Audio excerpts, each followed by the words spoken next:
6 ستمبر 1965 کا دن وطن عزیز کی تاریخ میں سنہری حروف سے لکھے جانے کے لائق ہے۔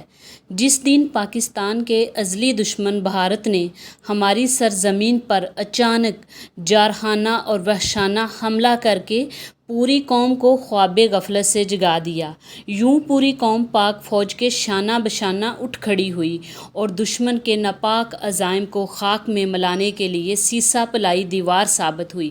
سحری سے کچھ وقت قبل جب دشمن نے بین الاقوامی سرحد کو عبور کیا تو پاک فوج شیر کی طرح گرج کے ساتھ اٹھی اور بزدلانہ حملہ کرنے والی فوج کے سامنے سینہ سپر ہو گئی۔ صدر محمد ایوب خان نے قوم کو مخاطب کرتے ہوئے مختصر سی مگر جامع اور ولولہ انگیز تقریر کی، جس سے پاکستان کا ہر بچہ، بوڑھا اور جوان عزم و یقین کے ساتھ اٹھ کھڑا ہوا۔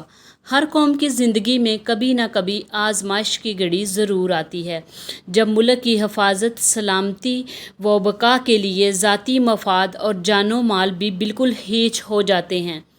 پاکستان کی تاریخ میں بھی ایسی ہی گھڑی 6 ستمبر 1965 کو آئی، جب بھارت نے رات کے اندھیرے میں پاکستان کے دل لاہور پر حملہ کر دیا